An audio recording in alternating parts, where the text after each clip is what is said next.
The story of Shang-Chi and the legend of the Ten Rings begins over 1,000 years ago in ancient times when a warlord named Wenwu discovers 10 mystical golden rings that grant him extraordinary powers, including immortality and the ability to command armies.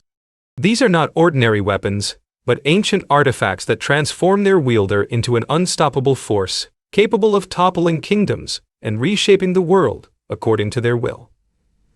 Wenwu uses these rings to establish the Ten Rings Organization, a shadowy terrorist group that has operated from the shadows throughout human history, influencing wars, conquering territories, and accumulating. The Ten Rings become more than just a criminal organization under Wenwu's leadership. They become a force that shapes the course of human civilization from behind the scenes, manipulating events and wielding influence that spans continents and cultures. The film establishes that this organization has been present in the Marvel Cinematic Universe from the very beginning, connecting directly to the events of the first Iron Man movie, where Tony Stark was captured by Ten Rings operatives in Afghanistan.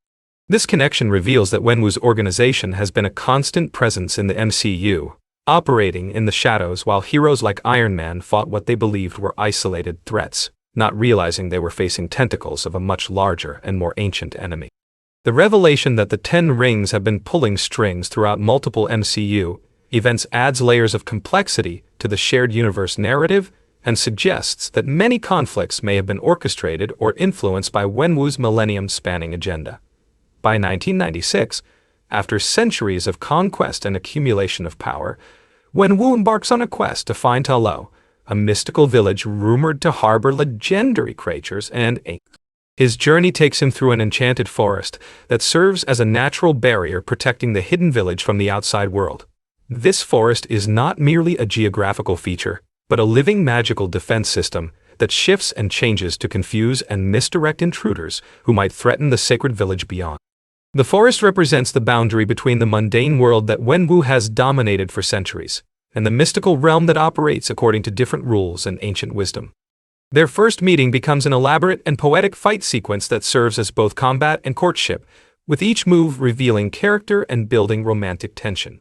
Ying Li represents everything that Wenwu has been missing in his centuries of conquest, the ability to find an equal, someone who can challenge him not through fear or submission, but through skill, wisdom, and inner strength. Their battle becomes a dance of mutual respect and growing attraction as two master warriors discover in each other a worthy opponent and potential partner. The relationship between Wenwu and Yang. For the first time in 1,000 years, Wenwu finds something more valuable than power or conquest. He finds genuine human connection and the possibility of building rather than destroying. Yang Li chooses to leave Ta Lo and her role as guardian to be with Wenwu, a decision that represents a sacrifice of duty for love and demonstrates the depth of feeling between these two characters. Her choice to abandon her mystical village and ancient responsibilities shows the transformative power of their relationship and sets in motion events that will have consequences decades later. Together, Wenwu and Ying Li establish a life that blends his worldly power with her mystical wisdom, creating a family unit that bridges two very different worlds. They have two children, Shang-Chi and Xialing, and for a time, it seems that Wenwu has found redemption through love and family. During this peaceful period, Wenwu makes the extraordinary decision to abandon his organization and lock away the Ten Rings, choosing family over power and love over conquest. This represents a complete transformation of character as the man who spent a millennium accumulating power willingly gives it up for the chance to live a normal family life with the woman he loves and the children they have created together. The idyllic family life is shattered when Shang-Chi is 7 years old and Ying Li is murdered by the Iron Gang, enemies of Wenwu, who strike at him through his family. This tragic event serves as the catalyst that transforms Wenwu back into the ruthless warlord he once was. But now his motivation is not conquest, but revenge. The loss of Yang destroys the peaceful man he had become, and awakens the ancient warrior with all his accumulated rage and power. Wenwu retrieves the 10 rings and systematically massacres the Iron Gang in an act of vengeance that demonstrates both his incredible power and his complete commitment to making those who harmed his family pay the ultimate price. Following his wife's death, Wenwu resumes leadership of the 10 Rings organization and begins training Shang-Chi in martial arts and assassination techniques. This training is not merely about teaching fighting skills, but about forging his son into a weapon of vengeance, preparing him to carry on the family business of violence and retribution. The training sequences represent Wenwu's attempt to ensure that his son will never be vulnerable as Yang Li was. But they also represent a father's inability to process grief in a healthy way, instead channeling his pain into creating another version of himself. However, Wenwu's traditional attitudes prevent him from training Xialing, his daughter, forcing her to secretly teach herself martial arts while being excluded from her father's attention and preparation. When Shang-Chi reaches 14 years old, Wenwu sends him on his first assassination mission to kill the leader of the Iron Gang. This mission represents a rite of passage in the twisted worldview that Wenwu has constructed, a final test that will complete his son's transformation from child to weapon. The success of this mission traumatizes young Shang-Chi, who realizes the full implications of the path his father has set for him and recognizes that he is being shaped into someone he does not want to become. The psychological impact of taking a life at such a young age, combined with the realization that this is intended to be his future, drives Shang-Chi to make a desperate choice for freedom and humanity. After completing his assigned assassination, a traumatized Shang-Chi runs away to San Francisco, where he adopts the new identity of Sean, completely abandoning his birth name and his family's legacy of violence. This escape represents not just a physical journey, but a psychological and spiritual attempt to create a new identity separate from his father's influence and expectations. In San Francisco, Sean works as a parking valet alongside his best friend Katie, living what appears to be a completely ordinary American life far removed from mystical rings and ancient organizations. His friendship with Katie represents his attempt to experience normal human relationships based on mutual affection rather than fear, power, or obligation. The present-day narrative begins with Shang-Chi living this double life, known to his friend Katie, and everyone around him only as Sean, a friendly parking valet with a mysterious past he refuses to discuss.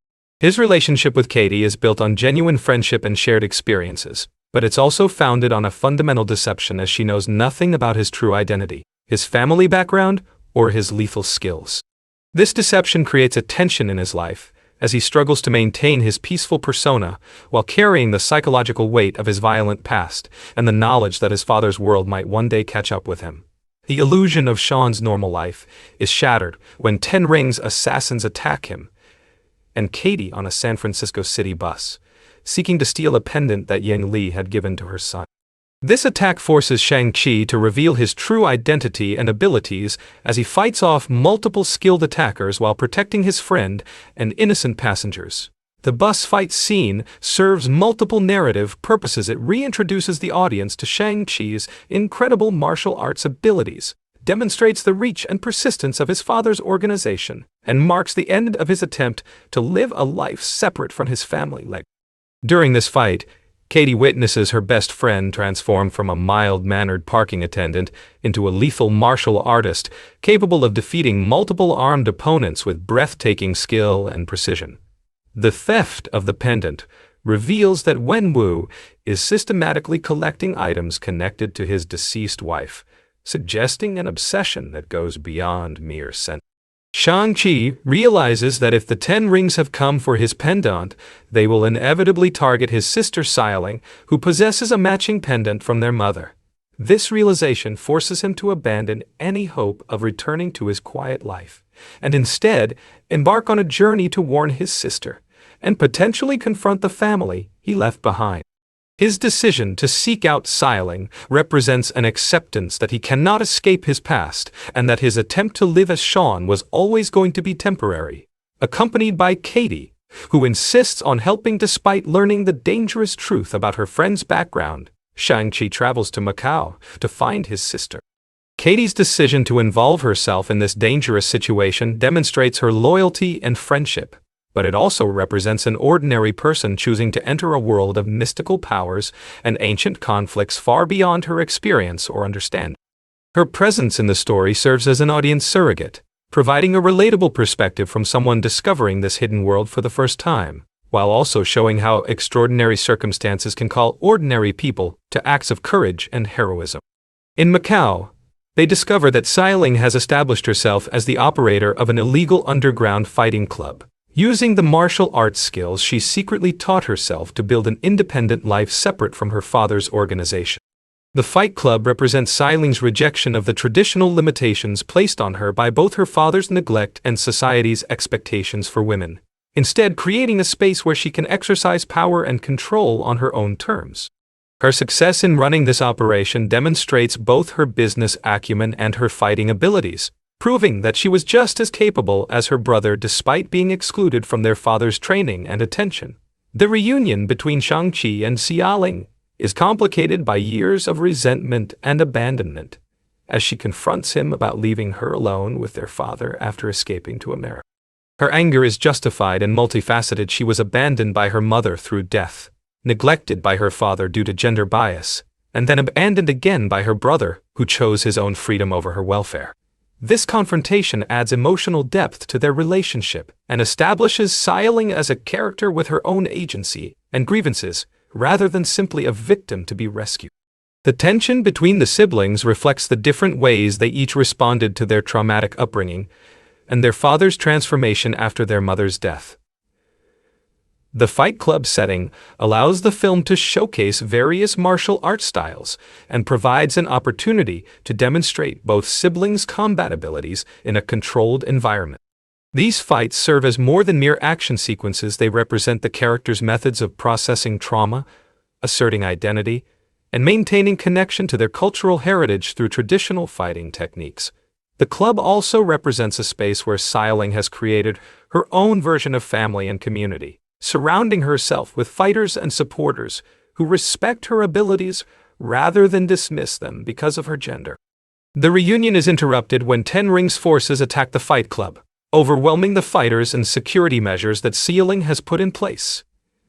This attack demonstrates the vast resources and reach of Wenwu's organization, showing that no matter how far his children run or how well they hide, they cannot ultimately escape his influence when he chooses to exert it. The attack also serves to unite the siblings as they work together to defend the club and protect the people there, temporarily setting aside their personal grievances in the face of immediate danger.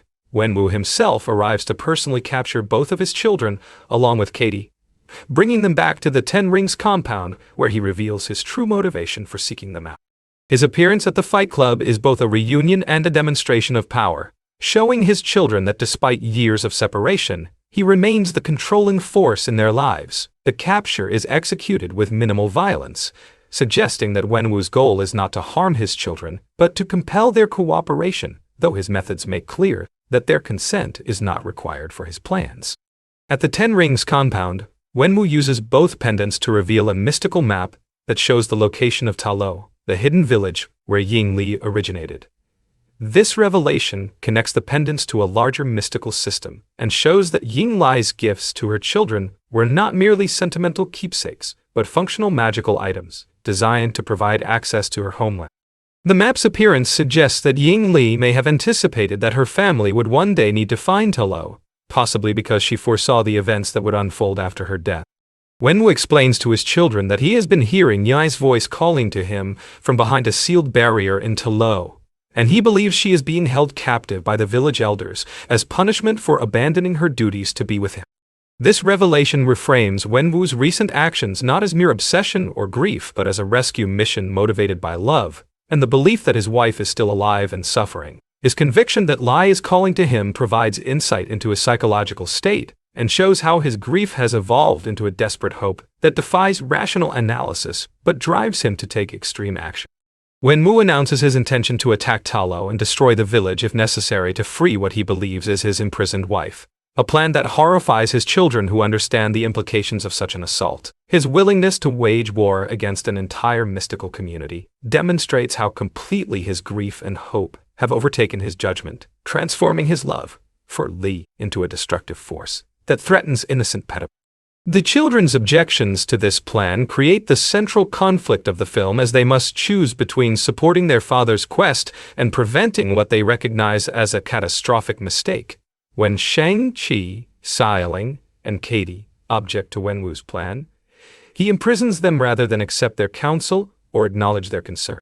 This action reveals the extent to which his obsession has isolated him from his family and distorted his judgment, as he chooses to treat his children as obstacles to be overcome rather than loved ones whose opinions deserve consideration. The imprisonment also demonstrates that despite his emotional appeals about family and love, Wenwu is ultimately willing to use force and coercion when his will is opposed, showing that his fundamental nature as a conqueror has not changed despite his grief. In their prison, the three captives meet Trevor Slattery, the actor who impersonated the Mandarin in Iron Man 3, and has been held prisoner by the Ten Rings ever since his deception was discovered. Trevor's presence provides both comic relief and exposition, as his character serves to connect the current film to previous MCU events, while also providing information about the compound and potential escape route. His survival and apparent adaptation to prison life demonstrate both his resilience and his ability to find his place, even in the most unlikely circumstances, serving as a sort of court jester who provides entertainment value while also being useful to the hero's escape plans. Morris represents a connection to the magical world beyond the compound and possesses knowledge about Ta Lo that proves crucial to the hero's mission. The creature's loyalty to Trevor, despite their unusual circumstances, adds a layer of whimsy to the story, while also providing practical assistance in the form of guidance through the mystical barriers that protect the hidden village. Morris embodies the film's blend of humor and magic, serving as both a source of levity and a crucial plot device. The group manages to escape from their prison, with Morris guiding them through the shape-shifting forest that protects Ta Lo from outside intrusion. This escape sequence demonstrates the resourcefulness and teamwork of the heroes, while also showcasing the magical nature of the world they are entering. The forest itself becomes a character in the story, actively working to protect Ta Lo by creating barriers and illusions that would confuse and redirect most intruders. But Morris's knowledge allows the group to navigate these magical defenses and reach the hidden village. Ta Lo exists as a separate dimension filled with various Chinese mythological creatures, and represents a world where ancient magic and traditional ways of life continue to flourish. The village serves as a stark contrast to the modern world that the characters know, showing a community that has maintained its connection to mystical forces and natural harmony, while the outside world has become increasingly technological and disconnected from spiritual traditions. The creatures and environment of Ta Lo represent the rich mythology and cultural heritage that the film seeks to honor and present to a global audience. Upon reaching Ta Lo, the group meets Yingnan, who is revealed to be Yang Li's sister, and a keeper of the village's ancient knowledge and traditions. Yingnan serves as an exposition character who explains the true history of Ta Lo and the cosmic significance of the events that are about to unfold. Her relationship to Yang Li provides emotional weight to her interactions with Shang-Chi and Leung, as she represents their connection to their mother's heritage and their own place in the mystical world that lie left behind. Through Yan, the heroes learn that their family's story is connected to much larger forces and ancient conflicts that have shaped the universe itself. Yingnan reveals that thousands of years ago, Ta Lo's dimension was invaded by an entity called the Dweller in Darkness and its army of soul-eating creatures. This ancient evil represents a cosmic threat that seeks to consume all life and spiritual energy, making it a danger not just to Ta Lo, but to all dimensions and realities. The historical invasion establishes the stakes of the current conflict and explains why Ta Lo has remained hidden and protected, as the village serves as a crucial defensive position against forces that could threaten all existence if they were to escape their current prison. The invasion was repelled through the combined efforts of Ta Lo's defenders and a mystical Chinese dragon known as the Great Protector, who helped seal the dark gate that separated the Dweller's realm from the rest of reality. This historical victory required tremendous sacrifice and established the ongoing responsibility of Ta Lo's people to maintain the seal and guard against the return of this ancient threat. The Great Protector represents the positive aspect of draconic power in Chinese mythology, serving as a guardian and ally rather than a destructive force, and embodying the protective power of nature and spiritual wisdom. Ying Nan explains that the voice Wenwu believes belongs to his wife is actually the dweller in darkness, manipulating him to use the power of the 10 rings to break open the seal. This revelation reframes the entire conflict as a cosmic deception in which an ancient evil is using Wenwu's grief and love as tools to escape its prison and threaten all reality. The manipulation is particularly cruel because it preys on Wenwu's most genuine and powerful emotion, turning his love for Li into the instrument of potential universal destruction. This explanation helps the audience understand that Wenwu is not truly a villain but rather a victim of supernatural manipulation, whose grief has made him vulnerable to cosmic deception. Understanding the true nature of the threat they face, Shang-Chi, Xiaoling, Katie, Trevor, and Morris join with the people of Ta Lo to prepare for Wenwu's inevitable assault. This preparation phase allows the film to showcase the traditional weapons and fighting techniques of Ta Lo, while also building the relationships between the heroes and the mystical community they are defending. The training sequences demonstrate respect for ancient knowledge and traditional craftsmanship, while also showing how the heroes must adapt their existing skills to face supernatural threats that require different approaches than mundane combat. The villagers create weapons and armor from dragon scales, materials that possess mystical properties effective against the soul-eating creatures that serve the dweller in darkness. These preparations emphasize the importance of traditional knowledge and craftsmanship in facing supernatural threats, showing that ancient wisdom and spiritual understanding can be more valuable than modern technology when confronting cosmic evil. The process of arming themselves also serves as a bonding experience that helps integrate the heroes into the community and demonstrates their commitment to defending Ta Lo and its people. The training and preparation sequences allow the film to explore themes of heritage, identity, and belonging as Shang-Chi and Xiaoling discover their connection to their mother's culture and mystical traditions. These scenes provide character development opportunities while also serving as cultural education for the audience, introducing elements of Chinese mythology, philosophy, and martial arts in an authentic and respectful manner. The process of learning about Ta Lo helps the siblings understand their mother's background and the sacrifices she made when she chose to leave this magical world for love. Wenwu arrives at Ta Lo with his 10 Rings army, determined to break through the barriers and rescue what he believes is his imprisoned wife. His assault on the village represents the collision between his technological and military approach to problems and the ancient mystical defenses that protect the community. The attack also represents a father's misguided attempt to reunite his family through force, showing how grief and manipulation have distorted his understanding of love and protection. Despite his children's attempts to reason with him, Wu remains convinced that violence is necessary to achieve his goals. The battle between Wenwu and Shang-Chi becomes both a physical conflict and an emotional confrontation between father and son. Their fight represents multiple layers of conflict, the struggle between different approaches to power, the tension between grief and acceptance, and the fundamental question of whether violence can truly solve problems or create meaningful connections. The choreography of their combat reflects their relationship, with Shang-Chi initially trying to avoid harming his father while Wenwu fights with the desperate intensity of someone who believes everything he loves depends on winning this battle. During their fight, Wenwu overpowers his son and pushes him into the nearby lake, then proceeds to attack the sealed gate with the full power of the 10 Rings. This action represents the triumph of his obsession over his paternal love, as he chooses his perceived mission to rescue Li over the safety of his son. The attack on the gate demonstrates the incredible destructive power of the rings, while also showing how completely the Dweller in Darkness has succeeded in manipulating Wenwu into serving its purpose.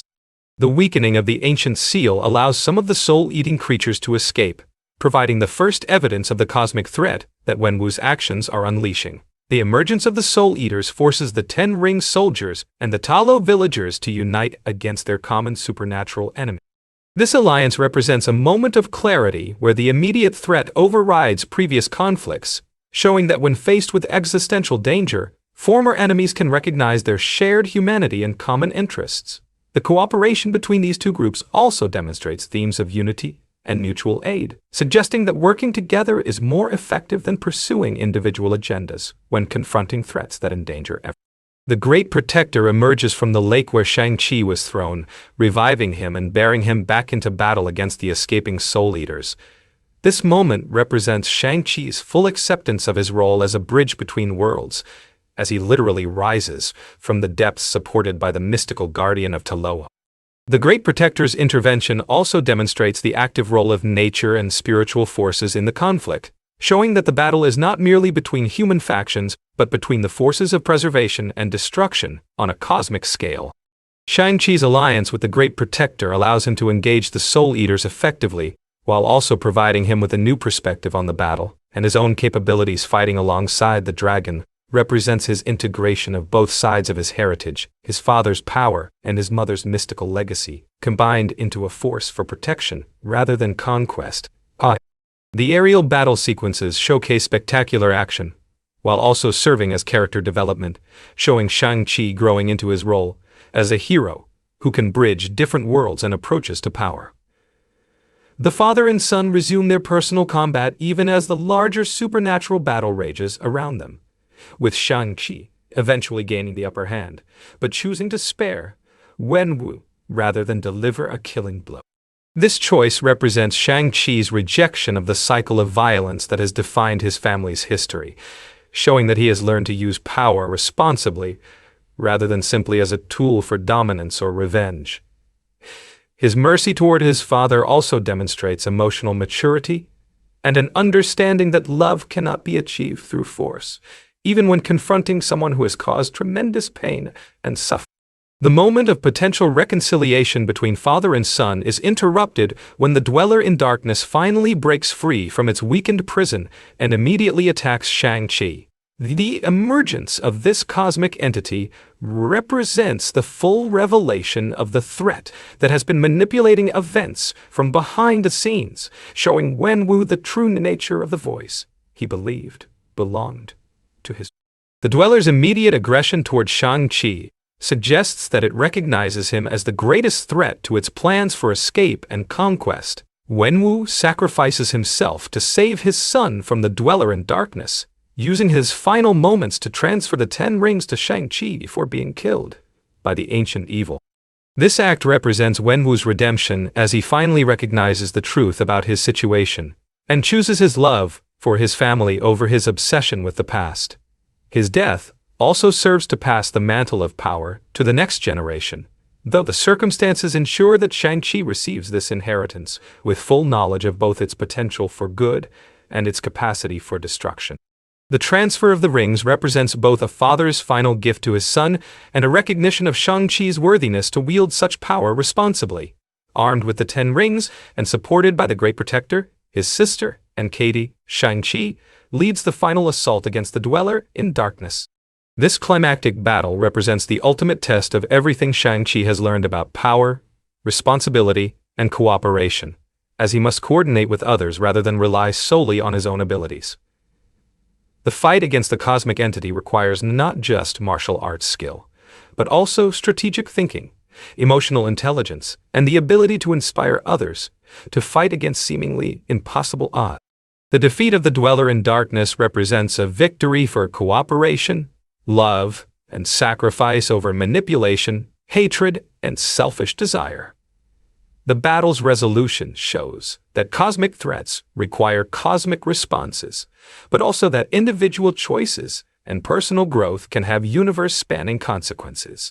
The victory also validates the ancient traditions and wisdom of Talo, while showing that these can be combined with modern perspectives and abilities to create new solutions to eternal problems. Following the defeat of the cosmic threat, Shang-Chi and Katie return to San Francisco, but their lives have been fundamentally changed by their experiences. Their return to the mundane world represents an attempt to integrate their extraordinary experiences with their ordinary lives, though both characters have been transformed in ways that will make it impossible to simply resume their previous existence. Their return to normalcy is interrupted when Wong, the sorcerer from Doctor Strange, summons them to Kamartaj, demonstrating that their adventures have brought them to the attention of other mystical protectors in the Marvel Cinematic Universe. This summoning represents Shang-Chi's official introduction to the larger community of heroes and magical practitioners, suggesting that his role in future MCU events will involve both his martial arts abilities and his connection to mystical forces. Wong's involvement also indicates that the events at Talo have cosmic significance that extends beyond the immediate threat they faced. In the mid-credits scene, Wong introduces Shang-Chi and Katie to Bruce Banner and Carol Danvers, while the group investigates the origin and nature of the Ten Rings. This scene serves multiple purposes within the larger MCU narrative, establishing connections between different heroes and storylines, while also raising new questions about the rings' true nature and origin. The fact that established heroes like Banner and Danvers are interested in studying the rings suggests that they possess significance that extends beyond their role in Shang-Chi's personal story.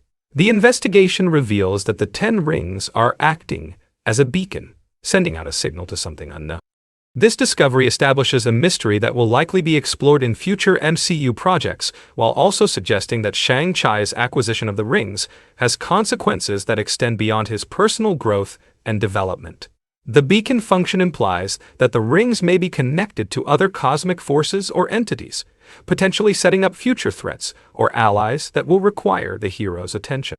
The post-credits scene reveals that Xiling has become the new leader of the Ten Rings organization, despite having told her brother that she intended to disband it. This revelation adds complexity to her character development and suggests that her experiences have led her to see value in maintaining the organization, though presumably with different goals and methods than her father employed.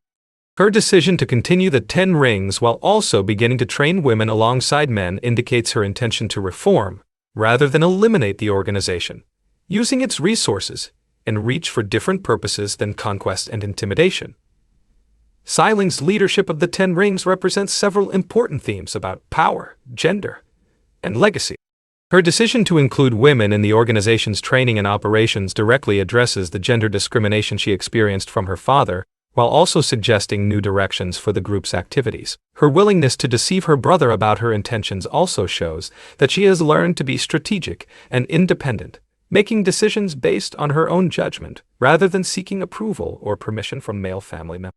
The film's exploration of cultural heritage and identity resonates throughout the story as characters navigate their connections to both Chinese traditions and American experiences.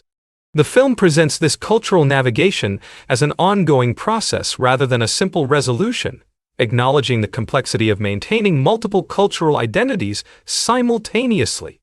The extensive use of Mandarin Chinese dialogue throughout the film demonstrates respect for authentic cultural representation while also challenging Hollywood conventions about language in mainstream blockbuster movies. The filmmaker's decision to have characters speak in their native language during emotionally significant scenes adds authenticity and cultural specificity to the story, while also requiring non-Chinese speaking audiences to engage more actively with the film through subtitles. This choice represents a commitment to cultural accuracy over commercial convenience and helps establish the film's credentials as genuine representation rather than surface level. The movie's production benefited from extensive research into Chinese culture, mythology, and martial arts traditions, with consultants ensuring that the magical elements and fighting styles presented were rooted in authentic sources rather than generic fantasy concepts. This attention to cultural accuracy extends to details like the shrine to Ying Li in Wenwu's compound, which reflects genuine Chinese practices for honoring deceased family members, and the inclusion of traditional foods, household items, and social customs that would be familiar to Chinese audiences, while also educating international viewers about these cultural elements. The film's approach to martial arts choreography combines multiple traditional Chinese fighting styles, including Tai Chi, Wing Chun, and Wushu, to create a fighting system that feels both authentic and cinematically exciting. The choreographers worked extensively with the cast to ensure that their movements reflected the philosophical underpinnings of these martial arts traditions, while also serving the story's themes about the relationship between power and responsibility. The fighting sequences are designed to reveal character through movement, with each person's fighting style reflecting their personality, background, and current emotional state. Simu Liu's preparation for the title role involved extensive physical training and martial arts study, building on his existing knowledge of taekwondo, gymnastics, and Wing Chun to master the additional disciplines required for the character. His commitment to performing his own stunts whenever possible adds authenticity to the action sequences, while also demonstrating the physical demands that the role placed on the actor. Liu's background as an Asian Canadian performer brought personal understanding to the character's struggles with cultural identity and family expectations, adding emotional depth to his portrayal of Shang-Chi's journey. Tony Leung's portrayal of Wenwu brings gravitas and emotional complexity to a character who could easily have been presented as a simple villain. Leung's performance emphasizes Wenwu's humanity and the genuine love that motivates his destructive actions, making him a tragic figure rather than a pure antagonist. His nuanced acting helps the audience understand how grief and manipulation can transform love into obsession while maintaining sympathy for a character whose actions threaten cosmic destruction. Leung's international reputation and extensive filmography in Chinese cinema also lend credibility to the film's cultural authenticity. Awkwafina's performance as Katie provides both comic relief and emotional grounding, as she represents the audience's perspective on the extraordinary events unfolding around her. Her character's journey from carefree friend to active participant in cosmic conflicts reflects themes about ordinary people discovering their capacity for heroism when circumstances demand it.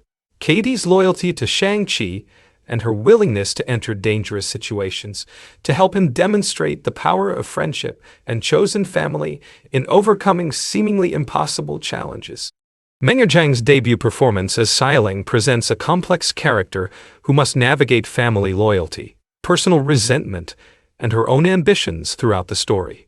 Her portrayal emphasizes Xialing's intelligence, strength, and independence, while also showing the emotional wounds caused by years of neglect and abandonment. Zhang's performance helps establish Xialing as a character with her own agency and goals, rather than simply a supporting figure in her brother's story, setting up potential future storylines exploring her leadership of the Ten Rings organization. The film's visual effects team created the mystical world of Ta Lo and its magical creatures using a combination of practical sets and digital enhancement to achieve a look that feels both fantastical and grounded in real-world mythology. The Great Protector and other mythological creatures were designed to reflect traditional Chinese artistic representations while also meeting the technical requirements of modern cinema.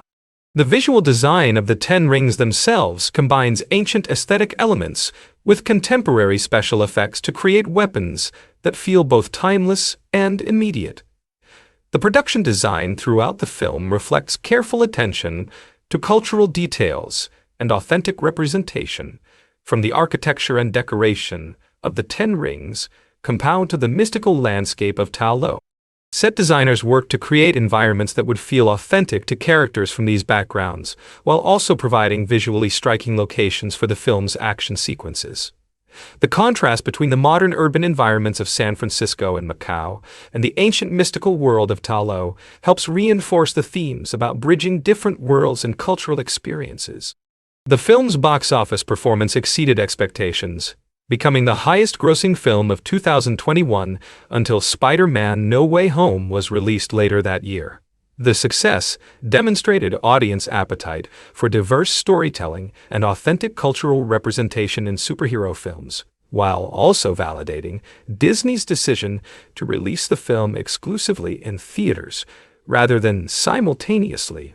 The strong box office performance helped establish Shang-Chi as a viable franchise character and justified the studio's investment in developing stories featuring Asian characters and themes. Critical reception of the film was largely positive, with reviewers praising the authentic cultural representation, spectacular action sequences, and strong performances from the cast. Critics particularly noted the film's success in balancing respect for Chinese cultural traditions with the entertainment requirements of a modern superhero blockbuster. The positive reviews helped build word-of-mouth support for the film and contributed to its sustained box office performance over multiple weeks in theaters. The film's soundtrack incorporates both traditional Chinese musical elements and contemporary styles to create a sound that reflects the musical choices support the story's themes while also providing cultural education for audiences unfamiliar with Chinese musical traditions. The integration of different musical styles mirrors the characters' own integration of different aspects of their identities throughout their journeys. The costume design throughout the film reflects extensive research into both historical Chinese clothing and contemporary fashion, creating looks that feel authentic while also serving the practical requirements of actions. The dragon-scale armor created for the final battle combines traditional aesthetic elements with modern materials and techniques to create costumes that look both ancient and functional. The attention to costume details helps establish character backgrounds and cultural connections while also creating visual interest and variety throughout the film. The film's exploration of family dynamics and intergenerational trauma resonates beyond its specific cultural context to address universal themes about parent-child relationships and the impact of unresolved grief. Wenwu's inability to process his wife's death in healthy ways affects not only his own life, but also damages his relationships with his children and ultimately threatens cosmic destruction. The story suggests that healing from trauma requires honest confrontation with loss, rather than attempts to undo or reverse painful realities through violence or power. The relationship between Shang-Chi and his father serves as the emotional core of the film, showing how love and family loyalty can persist even when family members make destructive choices. Shang-Chi's ultimate decision to spare his father despite their conflict demonstrates maturity and wisdom, while Wenwu's final sacrifice shows that redemption remains possible, even for those who have caused tremendous harm. Their relationship arc suggests that breaking cycles of violence and trauma requires conscious choice and emotional growth, rather than simply inheriting patterns from previous generations. The film's treatment of gender roles and expectations reflects contemporary discussions about equality and opportunity, while also acknowledging traditional cultural attitudes that have historically limited women's participation in certain activities. Sealing's exclusion from her father's training and her subsequent self-education in martial arts reflects real-world experiences of women who have had to work harder to achieve recognition and opportunity in male-dominant fields. Her eventual leadership of the Ten Rings organization represents both personal triumph and broader social progress toward gender equality. The mystical elements of the story draw from genuine Chinese mythology and folklore, rather than generic fantasy concepts, providing cultural education while also creating a unique, magical system within the Marvel Cinematic Universe. The Dweller in Darkness and the Soul-Eating Creatures represent traditional Chinese concepts about spiritual threats and the importance of maintaining cosmic balance. The Great Protector embodies positive aspects of dragon mythology, serving as a guardian and ally rather than a threat, which reflects the complex role of dragons in Chinese cultural tradition. The film's action sequences are choreographed to reflect the philosophical underpinnings of Chinese martial arts, emphasizing the connection between physical technique and mental discipline. The fighting styles shown in the movie represent genuine traditions with historical significance and cultural meaning, rather than simply serving as entertaining action choreography. The attention to martial arts authenticity helps establish the film's cultural credibility while also providing spectacular. The movie's themes about identity and belonging speak to contemporary discussions about multiculturalism and the experiences of immigrants and their descendants in navigating multiple cultural identities.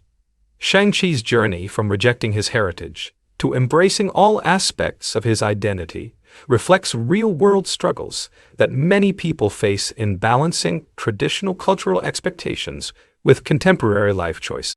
The film suggests that healthy identity formation requires integration rather than rejection of cultural background, while also acknowledging the complexity and ongoing nature of this process. The interconnections with the larger Marvel Cinematic Universe established through the film help position Shang-Chi as a significant character in future storylines, while also respecting the standalone nature of his origin story.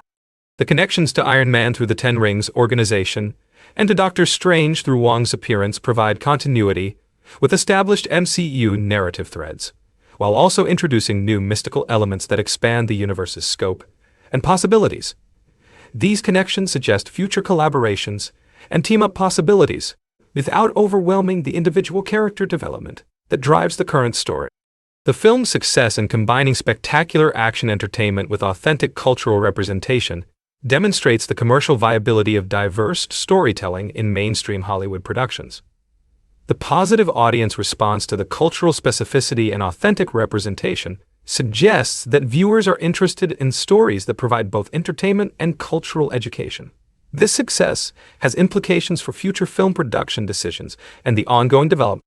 The technological aspects of the film's production showcase advances in visual effects and action cinematography that allow for more complex and spectacular sequences than would have been possible in earlier eras of filmmaking.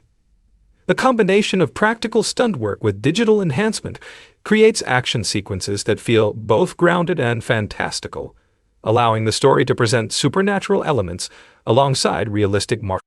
The technical achievements of the production support the story's themes while also pushing the boundaries of what is possible in action cinema.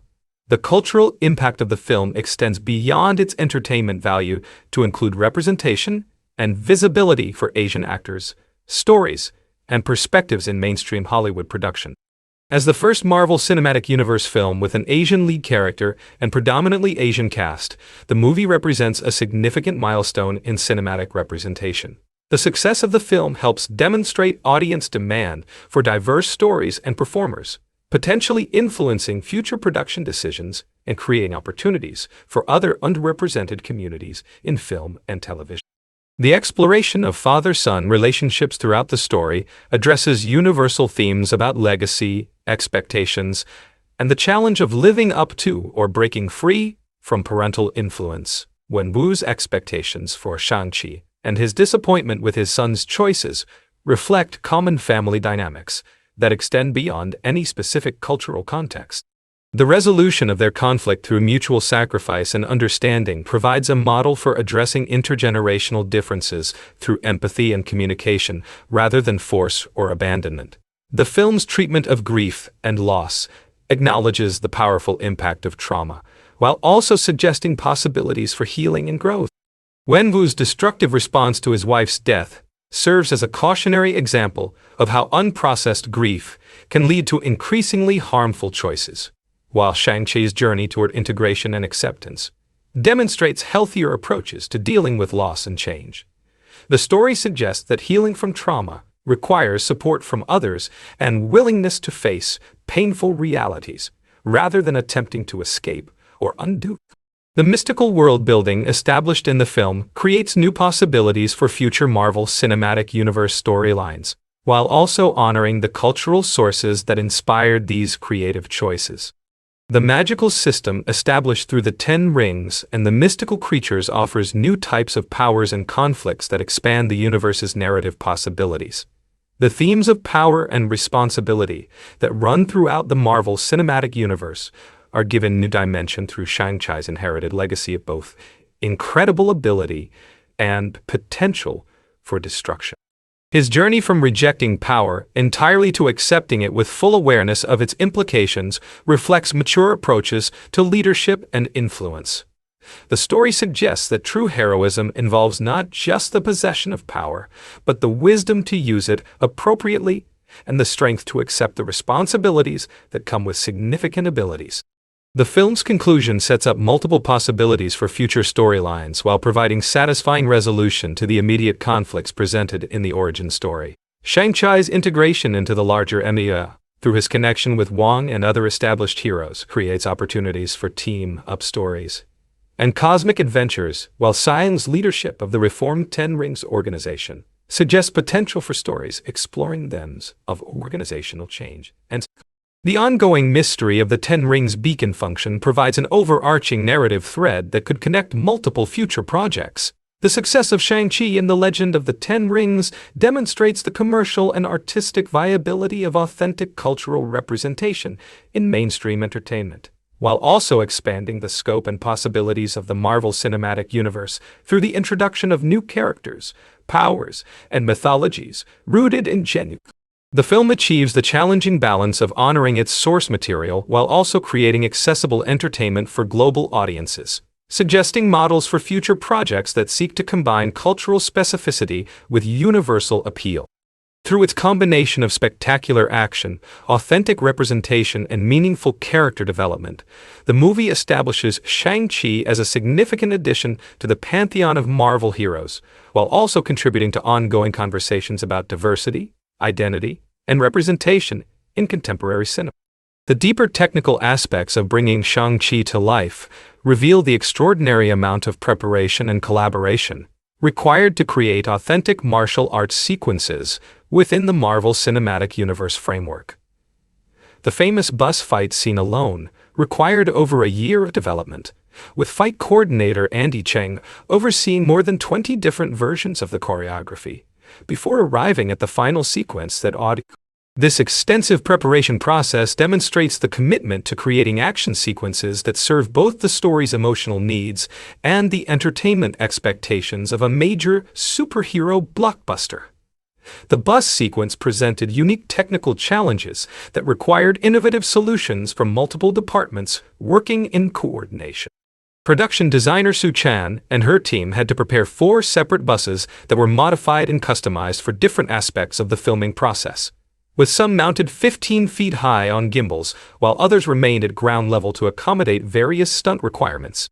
Each bus was carefully engineered to support specific types of action, with breakaway seats, reinforced sections for wire work, and removable panels that could be quickly adjusted between takes to maintain continuity while ensuring performer safety. The evolution of the bus fight's ending demonstrates how creative collaboration can improve sequences even after extensive preparation and rehearsal. When director Destin Cretton expressed dissatisfaction with the planned method of trapping Razor Fist, fight coordinator Cheng developed a new solution within minutes that better served the story's needs. This flexibility during production allowed the creative team to refine sequences in real time, ensuring that the final product represented the best possible version of each action beat, rather than simply executing predetermined choreography without regard. Andy Cheng's background as a member of Jackie Chan's stunt team brought authenticity to the martial arts sequences, while also presenting the challenge of creating a distinct visual style that honored traditional Chinese fighting techniques without simply replicating the comedic action approach associated with Chan's films. The delicate balance between serious dramatic content and entertaining action required constant adjustment of tone and pacing to ensure that the fighting sequences supported the story's emotional weight, while also providing the spectacular entertainment that Marvel audiences expect from superhero films. Simu Liu's preparation for the physically demanding role required months of intensive training that built upon his existing martial arts background to incorporate the specific techniques and wire work needed for the film's action sequences. His previous experience in Taekwondo and Wing Chun provided a foundation, but the role demanded mastery of additional disciplines, including Tai Chi and the specialized skills needed for wire work. The decision to have Liu perform as many of his own stunts as possible added authenticity to the action, while also requiring extensive safety protocols and backup plans for sequences that posed significant injury risks. The deleted scenes from Shang-Chi provide insight into the character development and relationship dynamics that were considered during production, but ultimately removed to maintain pacing and narrative focus. An alternate version of Razor Fist's story would have seen the character sacrificing himself to save Katie during the final battle, providing redemption for the villain while also adding emotional weight to the climax. However, the decision to keep Razor Fist alive in the final cut allows for potential future storylines, while avoiding the emotional complexity that his death would have added to an already dense conclusion. One significant deleted scene focused on a more extended apology sequence between Shang-Chi and Xialing, allowing their reunion to explore the emotional aftermath of his abandonment more thoroughly. While this scene provided additional character development and helped explain Xialing's resentment, its removal streamlined the narrative flow and avoided telegraphing her eventual decision to maintain the Ten Rings organization.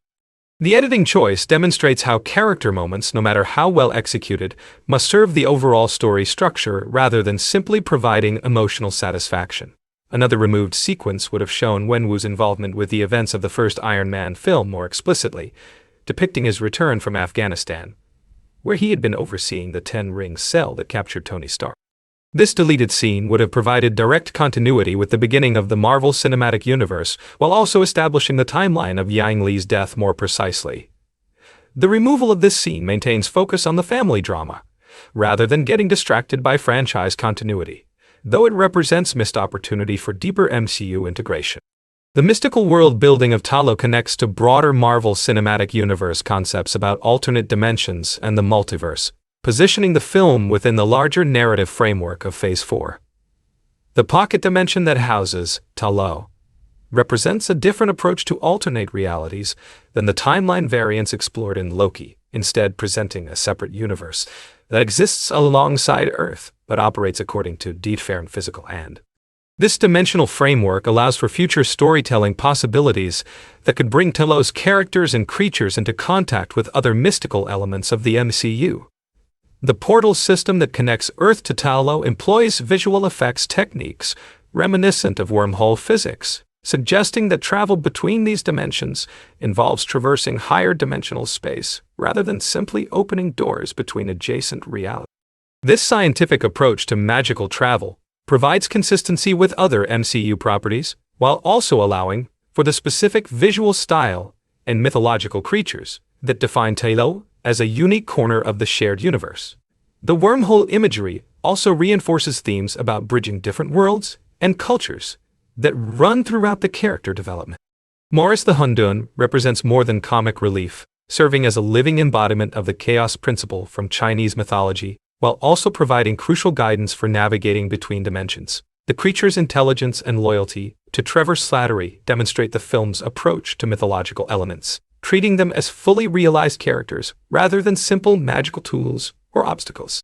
Morris's role in the story also reflects the importance of unexpected allies and the value of embracing, rather than fearing, the chaotic elements that can disrupt plans, but also create new possibilities.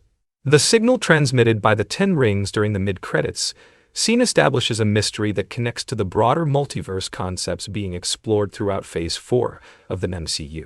The fact that this beacon can be detected across dimensional boundaries suggests that the rings possess cosmic significance that extends far beyond their role as weapons or tools of conquest. The mysterious nature of the signal's intended recipient creates anticipation for future storylines, while also raising questions about the true origin and purpose of these ancient artifacts. The production design choices throughout Shang-Chi reflect extensive research into authentic Chinese architecture, art, and cultural symbols, ensuring that both the 10 Rings compound and the mystical realm of Ta Lo feel rooted in genuine cultural traditions, rather than generic fantasy aesthetics. Set decorator Hamish Purdy worked closely with cultural consultants to incorporate meaningful details like traditional Chinese furniture, artwork, and decorative elements that would resonate with audiences familiar with these cultural touchstones, while also educating international viewers about the rich artistic heritage being celebrated. Costume designer Kim Barrett had to balance authenticity with practicality, ensuring that traditional Chinese clothing elements could be incorporated into designs that would allow for full range of motion during fight sequences. The evolution of Shang-Chi's wardrobe throughout the film reflects his growing acceptance of his heritage, with his clothing becoming more traditionally influenced as he embraces his identity. The visual effects work required to bring the Great Protector and other mythological creatures to life involved collaboration between multiple studios and hundreds of artists working to achieve a look that honored traditional Chinese dragon imagery while meeting the technical requirements of modern cinema. The dragon's design incorporated elements from classical Chinese art and sculpture, while also ensuring that the creature could interact convincingly with live-action performers. The attention to cultural accuracy in the creature design demonstrates the production's commitment to respectful representation. The film's approach to depicting martial arts philosophy extends beyond the physical techniques to explore the spiritual and mental disciplines that underlie traditional Chinese fighting systems. The training sequences in Ta Lo emphasize the connection between inner peace and external power, showing how emotional balance and spiritual understanding enhance, rather than simply accompany physical skill. This philosophical depth adds meaning to the action sequences while also providing cultural education about the holistic nature of traditional martial arts. The sound design throughout Shang-Chi incorporates traditional Chinese musical instruments and rhythmic patterns to create an audio landscape that supports the visual representation of Chinese culture. Composer Joel P. West worked with traditional musicians to ensure that the score reflected authentic musical traditions while also meeting the dramatic requirements of a modern action film. The integration of traditional and contemporary musical elements mirrors the character's own navigation between cultural worlds. The casting process for Shang-Chi prioritized finding performers who could bring authenticity to. Director Destin Cretton conducted extensive searches to find actors who possessed both the acting skills needed for the emotional scenes and the physical capabilities required for the action sequences. The decision to cast established performers from Hong Kong cinema alongside newer talent from other regions created a cast that could appeal to both international and domestic Chinese audiences. The film's exploration of generational trauma extends beyond the specific family dynamics to address broader themes about how historical violence and cultural displacement affect communities across time. Wenwu's thousand-year reign of conquest represents the long-term consequences of choosing power over relationships, while his children's struggles to define their own identities reflect the challenges faced by descendants of immigrants in maintaining cultural connections while building no. The relationship between the Ten Rings organization and various historical conflicts suggests that the group has been influencing world events from behind the scenes for centuries. This background presence in human history adds weight to the current story while also providing opportunities for future films to explore how the organization's activities have shaped major historical events. The revelation that the Ten Rings have been operating throughout human civilization reframes many conflicts as potentially connected to this ancient conspiracy.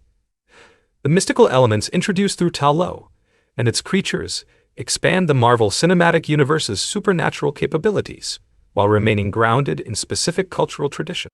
Unlike generic fantasy magic systems, the powers and creatures of Ta Lo draw from established Chinese mythology, providing cultural authenticity while also introducing new types of threats and allies for future storylines. This approach demonstrates how respectful cultural representation can enhance, rather than limit, creative possibilities. The film's treatment of code switching between languages reflects the real-world experience of multilingual families and communities, showing characters naturally transitioning between English and Mandarin depending on their emotional state and the people they are addressing. This linguistic authenticity adds depth to the character relationships, while also providing subtle insights into their cultural connections and personal histories. The decision to include extensive Mandarin dialogue without dubbing demonstrates confidence in audience engagement with subtitled content. The action choreography incorporates philosophical elements from various Chinese martial arts traditions, with different fighting styles reflecting different approaches to conflict resolution and personal development. The contrast between Wenwu's aggressive ring-based combat and the more flowing traditional techniques used by Ta Lo's defenders illustrates thematic differences about the relationship between power and wisdom. The variety of fighting styles also provides visual interest while maintaining cultural authenticity. The production's commitment to practical effects and real locations, whenever possible, helps ground the fantastic elements in believable environments.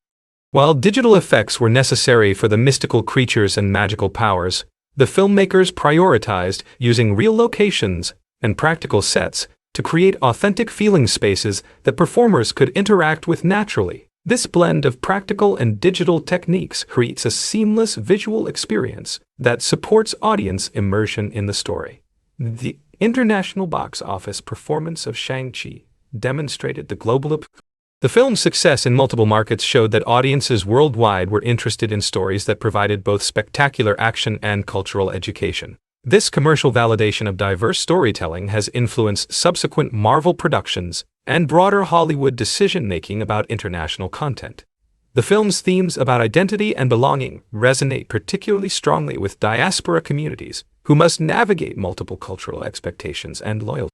Shang-Chi's journey from rejecting his heritage to embracing all aspects of his identity provides a narrative framework that reflects real-world experiences of cultural integration and self-acceptance. The story suggests that healthy identity formation requires acknowledgement and integration of all aspects of personal history rather than rejection of difficult or complicated elements.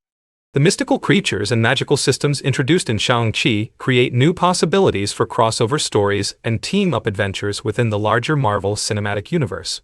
The unique powers and abilities associated with Ta Lo's dimension provide different types of threats and resources that could be valuable in cosmic-level conflicts. The establishment of these mystical elements also creates opportunities for collaboration with other magic using heroes. The film's success in balancing respect for source material with accessibility for general audiences provides a model for future adaptations of culturally specific content. The approach of incorporating authentic cultural elements while maintaining universal themes allows stories to honor their origins while also reaching broad audiences. This balance states that cultural specificity can enhance rather than limit commercial appeal, when handled with care and the post-credits scene revelation about Xialing's leadership of the reformed Ten Rings organization sets up potential future storylines exploring themes of organizational change and social progress. Her decision to include women in the organization's training and operations, both personal growth and broader social evolution. The implications of her leadership choices create anticipation for future stories, while also providing commentary. The ongoing mystery surrounding the Ten Rings beacon signal creates narrative anticipation, while also connecting the film to broader Marvel Cinematic Universe storylines about cosmic threats and multiverse exploration. The unanswered questions about the signal's purpose and intended recipient provide hooks for future films, while also suggesting that Shang-Chi's story will continue to have significance in larger Marvel narrative. This ongoing mystery demonstrates how individual character stories can contribute to overarching franchise mythology. The film's cultural impact extends beyond entertainment to include educational value about Chinese history, mythology, and traditional arts. The respectful presentation of cultural elements provides opportunities for viewers to learn about traditions and perspectives that may be unfamiliar to them. The technical achievements in martial arts cinematography established new standards for how fighting sequences can be filmed and presented in major Hollywood productions. The combination of traditional choreography with modern filming techniques creates a visual style that honors the artistic heritage of martial arts while also meeting contemporary entertainment expectations. These technical innovations have influenced subsequent action films and demonstrated the commercial viability. The character development throughout Shang-Chi emphasizes the importance of choice and personal agency in defining identity and values. Despite the characters' complicated family histories and cultural expectations, the story shows that individuals can choose their own paths and create their own definitions of success and fulfillment. This theme of personal empowerment resonates across cultural boundaries while also acknowledging the specific challenges faced by people. The film's integration into the larger Marvel Cinematic Universe demonstrates how new characters and storylines can enhance existing narratives without overwhelming them. The connections to previous films provide continuity and context, while allowing Shang-Chi's story to maintain its own distinct identity and themes. This successful integration provides a template for introducing additional diverse characters and cultural perspectives into established franchise properties. The filming locations for Shang-Chi reveal the extraordinary logistical coordination required to create a Marvel blockbuster during unprecedented global circumstances. Principal photography began in Sydney, Australia in February 2020, with the majority of sequences shot at Fox Studios, Australia and Disney Studios in Moore Park, utilizing state-of-the-art sound stages and production facilities. However, the COVID pandemic forced production to halt after just a few weeks, creating a 5-month gap that required extensive rescheduling, rebooking of talent, and adaptation of safety protocols that would allow filming to resume in August 2020. The decision to film primarily in Australia rather than on location in China or San Francisco presented both challenges and opportunities for the production team. Sydney's White Bay was transformed to double for San Francisco's waterfront areas, requiring extensive digital enhancement and practical set construction to achieve the desired visual authenticity. The Australian government's location incentive program provided financial support for the production, but the creative team had to work extensively to ensure that Australian locations could convincingly represent the diverse global settings required by the story. Prospect Reservoir in Sydney became the location for constructing the mystical village of Ta Lo, with production designer Su Chan overseeing the creation of an entirely practical set that could accommodate extensive action sequences while also providing the magical atmosphere required by the story. The decision to build Ta Lo as a physical location, rather than relying primarily on digital environments, allowed the actors to interact with real structures and landscapes, contributing to the authenticity of their performances, while also providing practical lighting and spatial references for the visual effects teams. The San Francisco required particularly creative solutions since the production could not travel to the actual city due to pandemic restrictions. Clement Street in San Francisco served as the inspiration for digitally recreating Shang-Chi's neighborhood, with the production team studying architectural details, street layouts, and environmental characteristics that could be replicated on Australian sets and enhanced through post-production work. The attention to geographic accuracy included researching specific postal codes and street addresses to ensure that even background details would feel authentic to viewers familiar. Centennial Park in Sydney provided exterior locations that could be adapted for various scenes requiring natural environments and open spaces. The park's diverse landscapes allowed the production team to create multiple distinct locations within a single facility, reducing transportation time and logistical complexity while maintaining visual variety.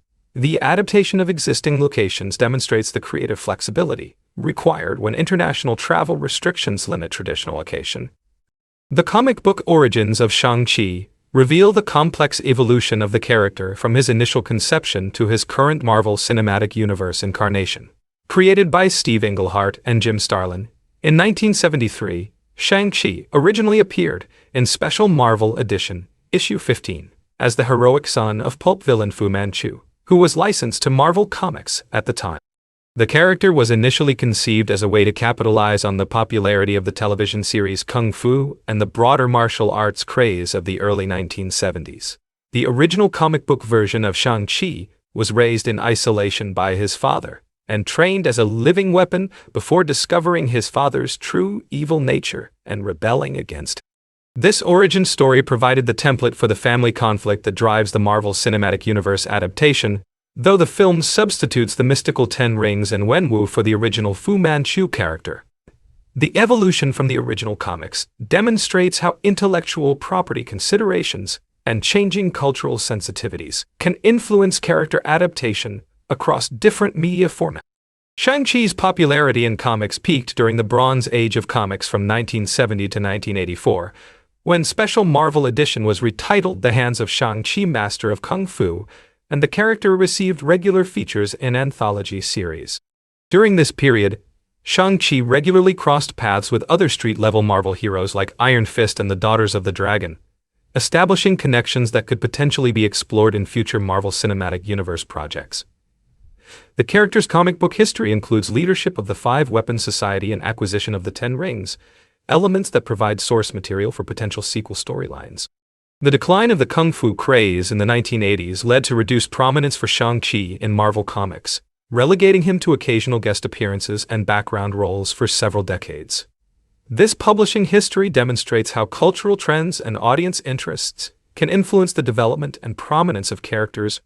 The character's recent revival and successful adaptation to film represents a renaissance that reflects contemporary interest in authentic cultural representation and diverse storytelling. The development of a Shang-Chi sequel has faced significant challenges and uncertainties that reflect broader changes in Marvel Studios' strategic planning and production priorities. While director Destin Cretton was initially expected to return for a sequel and develop additional projects for Disney and Marvel, his departure from Avengers development to focus on Shang-Chi was subsequently complicated by his reassignment to direct the next Spider-Man film. These shifting priorities demonstrate the complex scheduling and resource allocation decisions required to manage an interconnected cinematic universe. Simu Liu and other cast members have indicated that sequel development has been actively discussed and planned, though Marvel Studios has not officially announced a release date or confirmed production timeline. The actor has publicly expressed frustration with the delays and uncertainty surrounding the sequel, noting that the project keeps getting pushed back as Marvel's long-term plans evolve and change. This situation reflects the challenges faced by individual character franchises within the larger Marvel Cinematic Universe structure, where cosmic-level storylines and ensemble projects can take precedence over standalone character development. The absence of official sequel confirmation, despite the first film's positive critical reception and cultural impact, has raised concerns among fans and industry observers about Marvel's commitment to diverse storytelling. Shang-Chi received a 91% score from critics on Rotten Tomatoes and a 98% audience score, indicating strong support for the character and story. However, the film's box office performance of $432 million, while substantial, was considered modest by Marvel standards, partly due to pandemic-related theatrical restrictions. Recent reports suggest that Shang-Chi's sequel development has stalled, with uncertainty about whether Marvel Studios will continue with the project in the foreseeable future. This situation represents a significant disappointment for fans who appreciated the authentic cultural representation and compelling character development presented in the original film. The uncertainty also raises questions about Marvel's priorities and commitment to maintaining the diverse roster of characters introduced during Phase 4 of the Marvel Cinematic Universe. The characters' next confirmed appearance will be in the animated series, Marvel Zombies, though this represents a very different type of storytelling than the live-action sequel that fans have been anticipating. While any appearance helps maintain the character's presence in the Marvel Cinematic Universe, animated projects typically reach smaller audiences and have less cultural impact than theatrical releases. The reliance on animated appearances rather than live-action sequel development suggests that Shang-Chi may not be considered a priority for Marvel's current strategic plan. Speculation about future Shang-Chi projects has included potential connections to other Marvel properties and characters, including the possible introduction of the Agents of Atlas organization. The Atlas Foundation and its associated characters could provide storyline opportunities that would integrate Shang-Chi more deeply into the broader Marvel Cinematic Universe, while also exploring additional aspects of Asian culture and mythology. The production design achievements in creating the mystical world of Ta Lo demonstrate the importance of authentic cultural consultation and research in developing fantasy environments that feel grounded in real traditions. Production designer Su Chan worked extensively with cultural consultants to ensure that the architecture, decorative elements, and spatial organization of Ta Lo reflected genuine Chinese design principles, while also serving the practical requirements of action sequences and visual. This attention to cultural authenticity required extensive research into traditional building techniques, symbolic meaning systems, and aesthetic principles. The creation of Ta Lo's mystical creatures involved collaboration between concept artists, digital effects teams, and cultural consultants to develop designs that honored traditional Chinese mythology, while also meeting the technical requirements of modern cinema.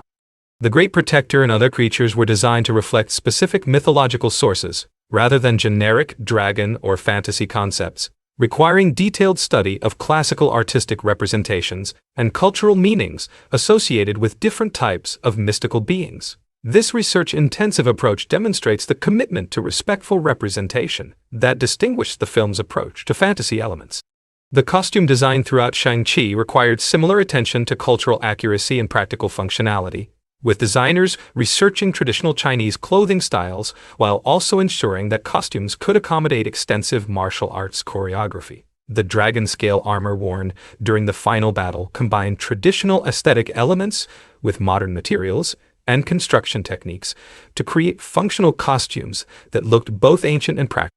The integration of authentic cultural elements with contemporary filmmaking requirements represents the type of creative problem-solving that defines successful cultural adaptation.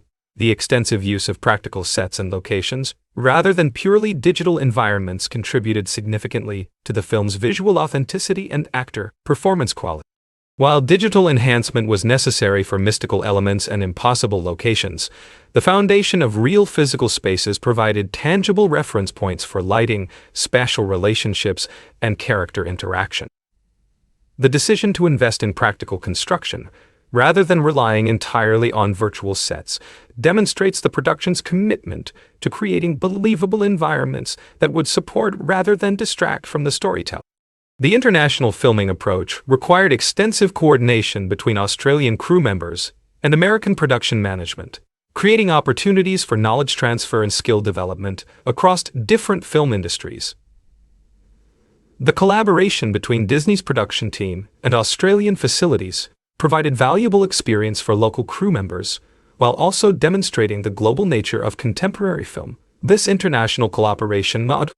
The adaptation challenges involved in translating comic book source material to contemporary film demonstrate the creative and cultural considerations required when updating characters and storylines for modern audiences. The replacement of Fu Manchu with Wenwu addresses both intellectual property limitations and cultural sensitivity concerns, while maintaining the essential family conflict that drives the character's development. This type of adaptation shows how source material can be honored while also being updated to reflect contemporary values and sensibilities.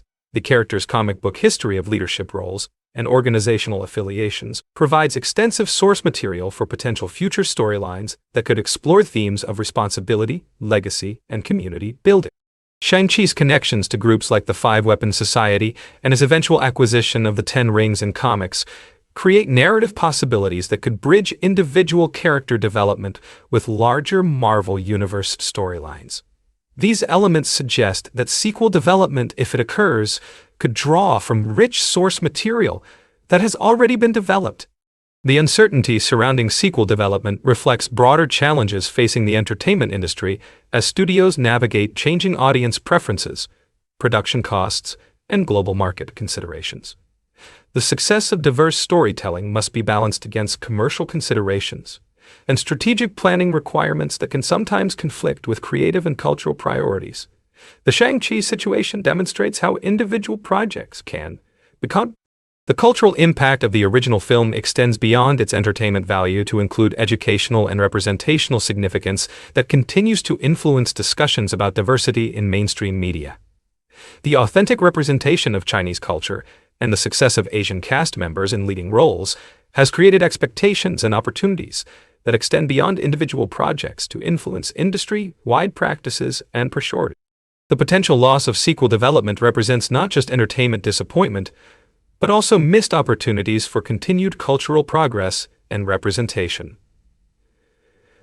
The technical achievements in martial arts cinematography established new standards for authentic fighting choreography in major Hollywood productions, influencing subsequent action films and demonstrating the commercial viability of culturally specific fighting styles. The success of these techniques creates opportunities for other projects to explore different cultural traditions and fighting systems with similar authenticity and respect. The influence of Shang-Chi's approach to action cinematography extends beyond Marvel properties to affect broader industry practices and audience expectations. The film's integration of multiple languages and cultural perspectives provides a model for future projects seeking to balance authenticity with accessibility for international audiences. The successful use of Mandarin dialogue with subtitles demonstrates that audiences are willing to engage with non-English content when the storytelling is compelling and culturally respectful.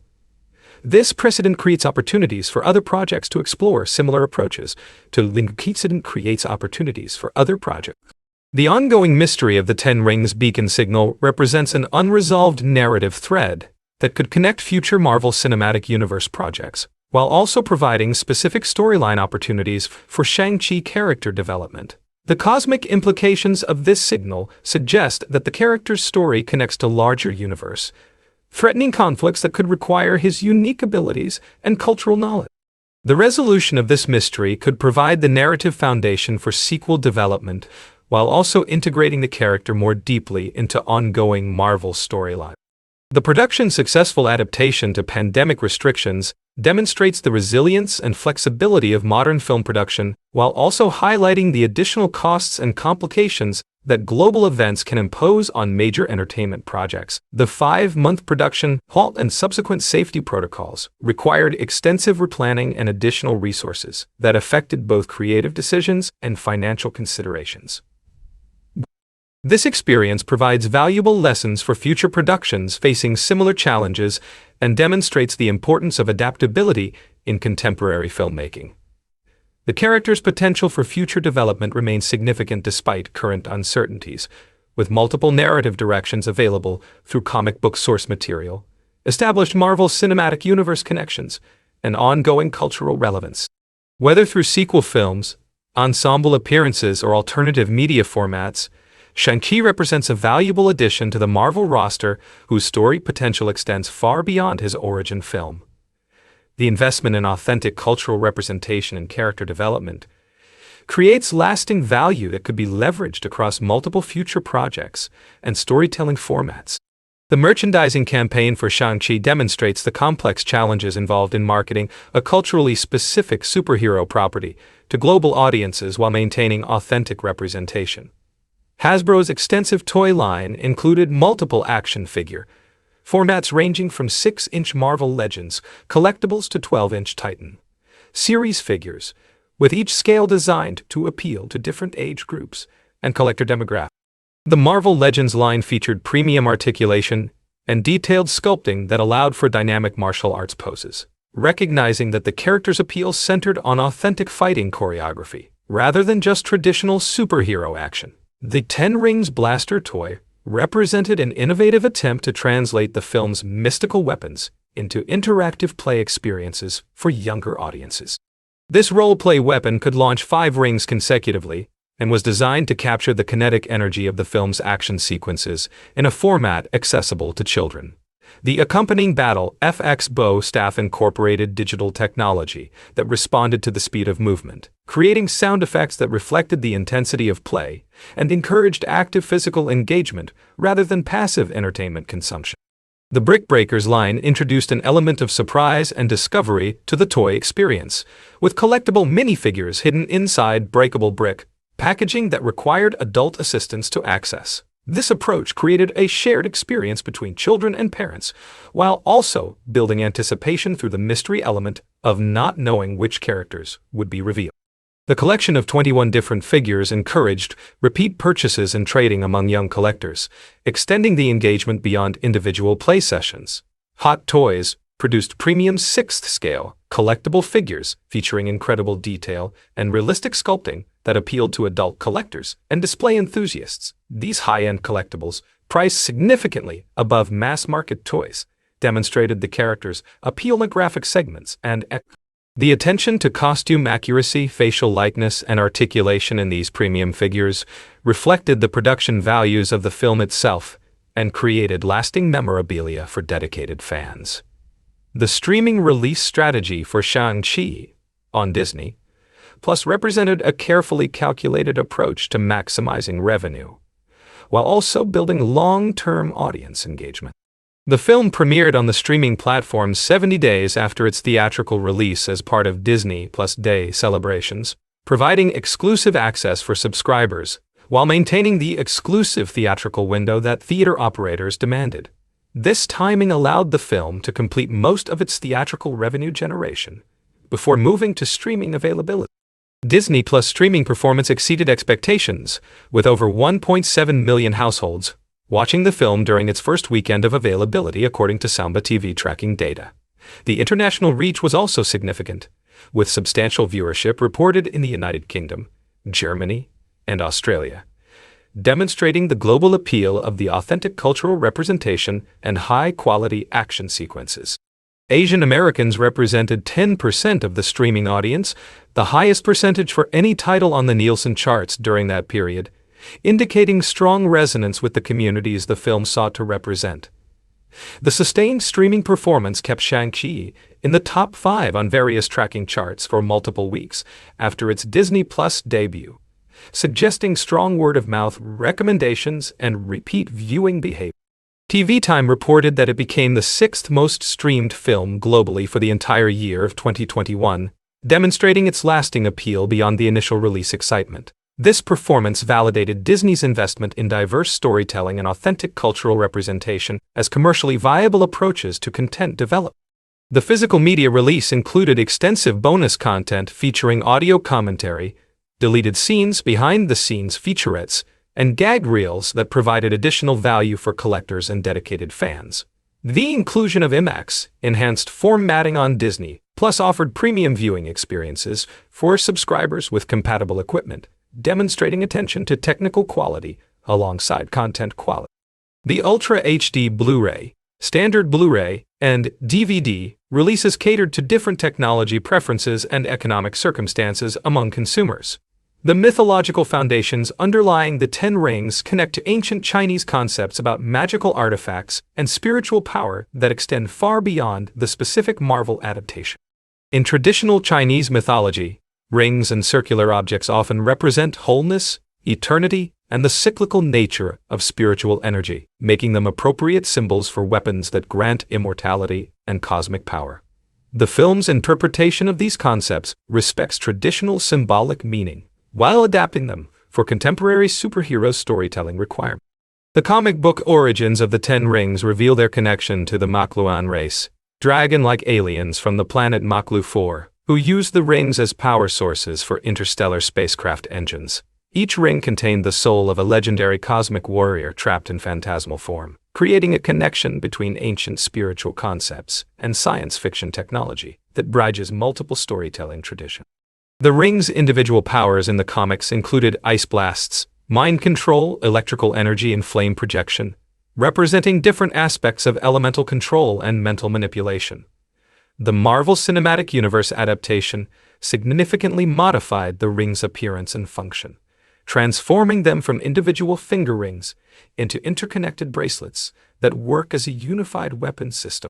This change allowed for more dynamic visual effects and fighting choreography, while also creating a unique signature weapon that distinguished the film version from previous comic book interpretations. The spiritual energy connection between all 10 rings creates possibilities for future storylines involving their mysterious beacon signal and unknown cosmic recipients. The unknown origin of the MCU rings creates narrative mystery that extends beyond the immediate family.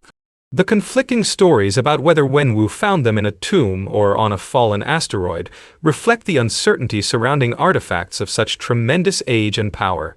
This ambiguity provides flexibility for future storytelling, while also maintaining the mystique necessary for objects that grant immortality and reshape reality, according to the wielder's will. The merchandising success across multiple retail channels demonstrated the broad demographic appeal of authentic cultural representation when combined with high-quality action entertainment. Hot Topic and Box Lunch created extensive collections featuring apparel, accessories, and collectibles that appealed to fashion-conscious consumers who wanted to display their connection to the film's themes and characters. The variety of merchandise categories, from clothing to home goods to collectible figures, showed that the film's appeal extended beyond traditional superhero demographics. The Funko Pop vinyl figures provided accessible collectibles that captured the essence of characters in simplified, stylized form that appealed to both children and adult collectors.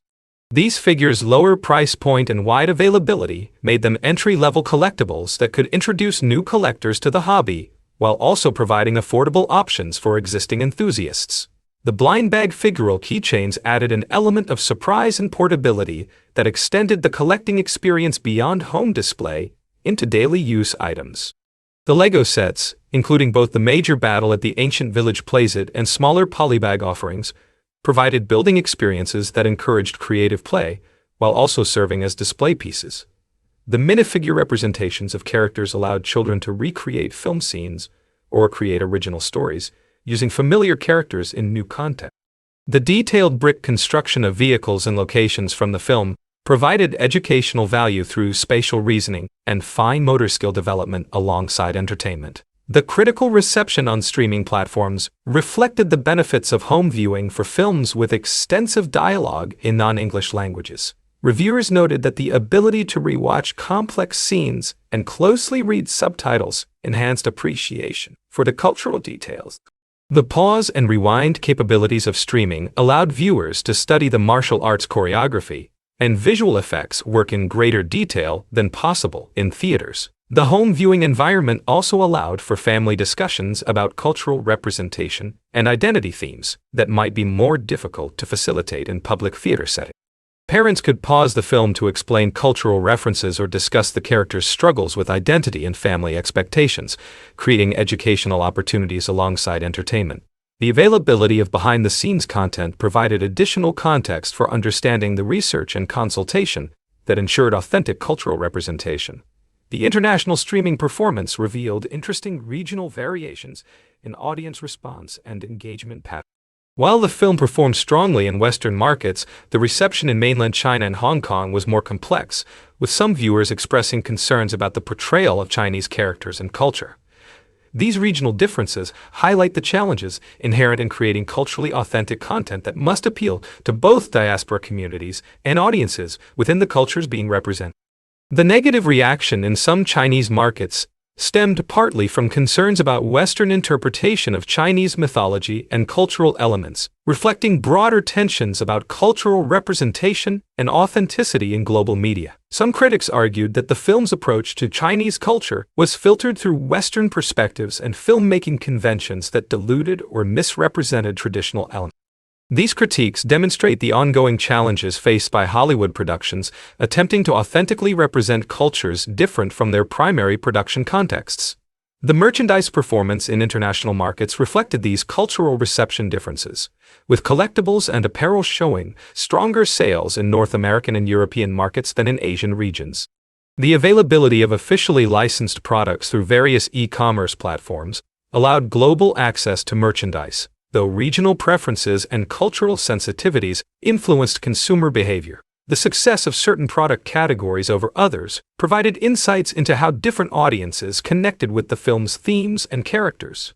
The collectible figure market demonstrated particular enthusiasm for the detailed representations of martial arts. Action figure photographers and collectors appreciated the articulation and sculpting quality that allowed for dynamic displays, recreating fight scenes from the film. The ability to pose figures in authentic martial arts positions added educational value for collectors interested in learning about traditional fighting techniques and cultural practices. The streaming success created opportunities for expanded merchandise offerings, including digital collectibles, mobile games, and virtual reality experiences that could extend engagement with the property. The sustained popularity on streaming platforms demonstrated ongoing audience interest that could support additional content development and merchandising initiatives. The global reach of streaming distribution provided access to markets that might not have received theatrical releases. The cultural impact of authentic representation extended beyond entertainment to influence academic discussions about media representation and diaspora identity. Universities and cultural organizations used the film as a case study for examining how mainstream media can respectfully incorporate non-Western cultural elements while maintaining commercial appeal. The success of the film's approach to cultural consultation and authentic casting provided a model for future production, seeking to avoid the technological innovations in merchandise, particularly the interactive toys and digital integration possibilities, demonstrated how traditional merchandising could evolve to incorporate contemporary technology trends. The Battle FX Bow Staff's motion sensing capabilities represented early adoption of responsive technology in action figure accessories, creating play experiences that bridged physical and digital interaction. These innovations provided templates for future toy development that could incorporate augmented reality, mobile app integration, and social sharing capabilities. The sustained performance across multiple release windows, from theatrical to streaming to physical media, demonstrated the value of authentic storytelling in creating lasting audience connections. Unlike some films that experience rapid drop-offs after initial release, this sustained appeal validated the investment in cultural authenticity and character development as factors that create lasting value beyond immediate commercial returns. The educational potential of the merchandise and supplementary content provided opportunities for cultural learning that extended the film's impact beyond entertainment. The behind-the-scenes content about Chinese mythology, martial arts techniques, and cultural consultation processes. This educational component added value to the entertainment experience while also contributing to cross-cultural understanding and appreciation among global audiences. The success of the merchandising campaign demonstrated that audiences were eager to engage with authentic cultural representation through multiple formats and price points. From high-end collectibles to affordable accessories, the range of available merchandise allowed fans to express their connection to the film's themes and characters according to their individual preferences and economic circumstances. This inclusive approach to merchandising reflected the film's broader themes about bridging different worlds and finding common ground across cultural differences. The cinematographic approach to Shang-Chi required revolutionary techniques that merged traditional martial arts filming with cutting-edge visual effects technology. The decision to shoot at full aperture on many sequences provided additional flexibility for reframing and digital manipulation, while preserving the cinematic quality that distinguished the film from television productions. The production constructed 4 separate buses for different aspects of filming, with the hero bus mounted 3 feet off the ground on a sophisticated motion base, capable of tilting up to 10 degrees, and incorporating hydraulic systems that could simulate the sensation of out-of-control movement. This practical approach provided authentic physical reactions from the performers while also creating realistic lighting conditions that would enhance, rather than complicate, the digital environment. Cinematographer Bill Pope utilized a 45-foot technocrane and multiple Steadicam operators to capture the bus interior sequences, with witness cameras positioned around the set to record tracking data that would assist the visual effects teams in post-production. The complex camera movements required precise coordination between operators to ensure coverage of all action beats while maintaining visual continuity throughout the sequence. The use of multiple camera angles simultaneously allowed the editors to construct the final sequence from authentic performance moments rather than relying entirely on digital stunt doubles or computer-generated action. The Macau scaffolding sequence pushed cinematographic innovation to new limits, with the production constructing a 3-story practical scaffolding rig connected to a highly reflective wall that created authentic mirror reflections of the performance. This practical approach required extensive rotoscoping and digital cleanup work, but provided realistic lighting and spatial relationships that would have been nearly impossible to achieve through purely digital means. The decision to invest in practical construction rather than relying on green screen technology demonstrates the production's commitment to visual authenticity, even when it increased technical complexity. The mystical TLO sequences required a completely different cinematographic approach that could capture the ethereal beauty of the magical dimension while maintaining the grounded realism established in the contemporary world sequences. Pope and his team employed softer lighting techniques and more fluid camera movements in TLO, using the natural Australian locations as a foundation while incorporating digital enhancements that preserve the authentic environmental light. The contrast between the harsh urban lighting of the modern world sequences and the natural warmth of TLO helps reinforce the thematic differences between these two realms. The makeup and prosthetics work throughout Shang-Chi required extensive research into authentic period and cultural styling while also accommodating the practical requirements of extensive action sequences. Head makeup artist Carrie Smith worked closely with cultural consultants to ensure that character designs reflected genuine Chinese aesthetic traditions rather than Western stereotypes or misconceptions. The aging makeup for Tony Leung's flashback sequences required particular attention to historical accuracy, while also maintaining the actor's ability to perform complex martial arts choreography. The character design process for Morris the Hundun presented unique challenges in translating ancient Chinese mythological concepts into a contemporary cinema creature. The design team studied traditional representations of Hundun figures from classical Chinese art and literature, working to create a creature that honored these source materials while also functioning effectively as a comic relief character and practical plot device. The final design balances authenticity with entertainment value, creating a creature that feels rooted in genuine mythology, while also serving the film's narrative requirements. The prosthetic work required for the soul-sucking creatures in the final battle sequences demanded innovative techniques that could create otherworldly appearances while allowing stunt performers to execute complex choreography. The makeup team developed lightweight prosthetic applications that could withstand the physical demands of wire work and combat sequences while maintaining the terrifying visual impact needed for these supernatural antagonists. The balance between visual effect and practical performance requirements demonstrates the collaborative nature of contemporary film production. The Academy Award nomination for Best Visual Effects recognized the groundbreaking integration of practical. The nomination honored visual effects supervisor Christopher Townsend, second unit supervisor Joe Farrell, and digital artists Sean Noel Walker and Dan Oliver for their work coordinating the 1,761 visual effects shots throughout the film. This recognition validated the production's approach of using practical elements as foundations for digital enhancement rather than relying purely on computer-generated imagery. The visual effects team's use of NVIDIA RTX technology positioned Shang-Chi among the most technically advanced films of 2021, with all 5 Best Visual Effects nominees utilizing NVIDIA graphics processing for their digital work. The advanced rendering capabilities allowed the team to create photorealistic environments and creatures that could seamlessly integrate with live-action photography while maintaining the high frame.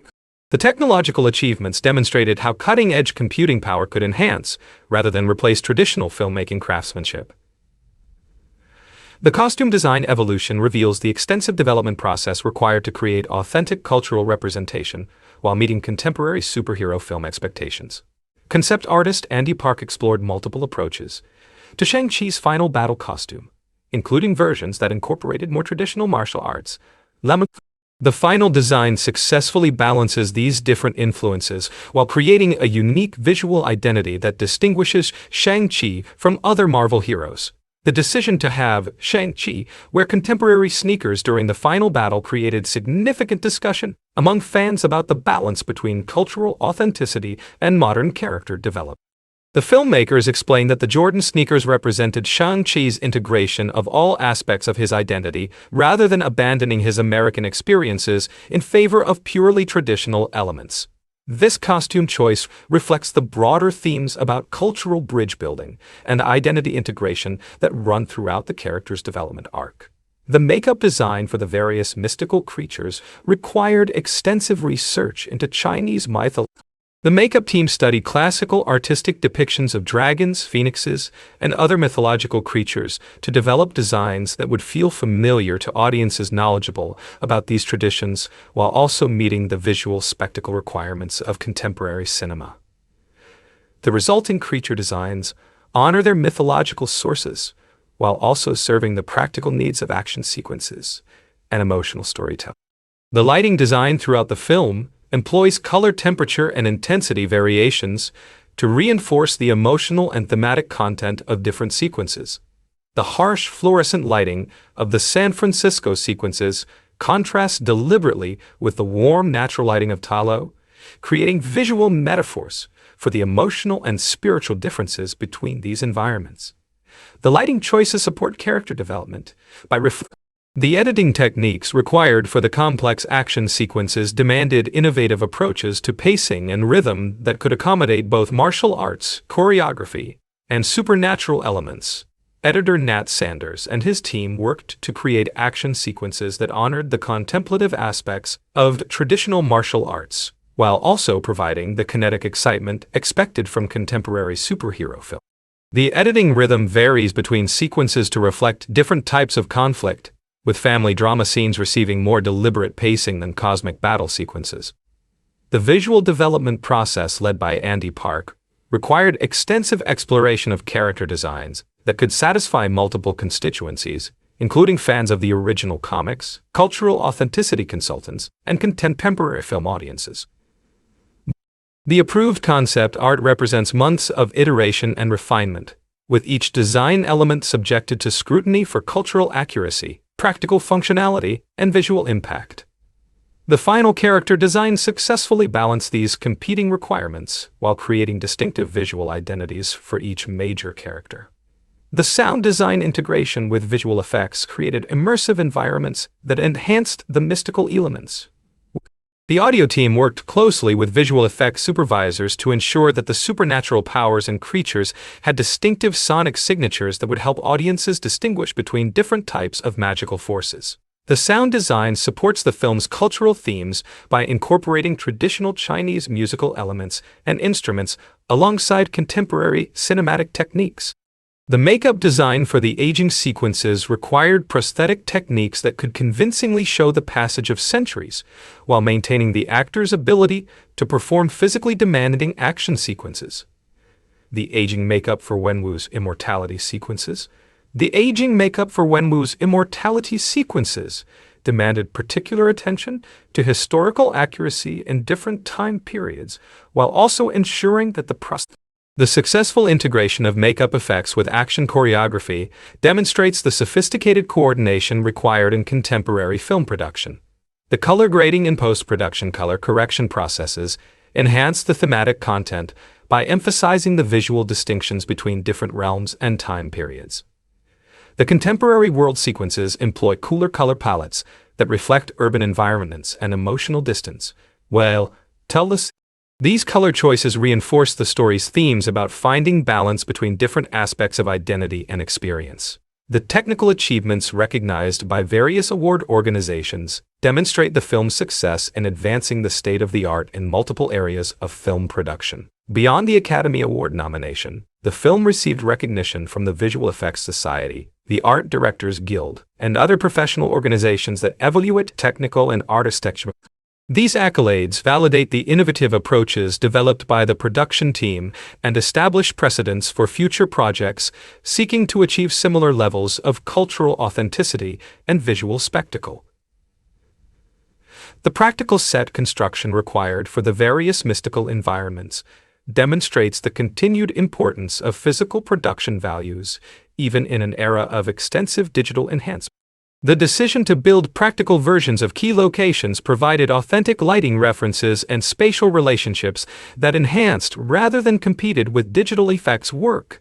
The investment in practical construction also created more authentic performance environments for the actors, contributing to the emotional authenticity that distinguishes the film from purely digital productions. The integration of traditional Chinese artistic elements into contemporary The visual effects teams worked with cultural experts to ensure that their digital representations of mythological creatures and mystical environments honored traditional artistic conventions, while also meeting contemporary entertainment expectations. This collaborative approach demonstrates how respectful cultural representation can enhance rather than constrain creative possibilities in major entertainment products. The costume design process incorporated extensive research into historical Chinese clothing traditions while adapting these elements for contemporary action sequences. The design team studied museum collections, historical texts, and cultural artifacts to develop authentic foundation knowledge that could inform their creative choices. The successful integration of traditional elements with contemporary superhero aesthetics creates costume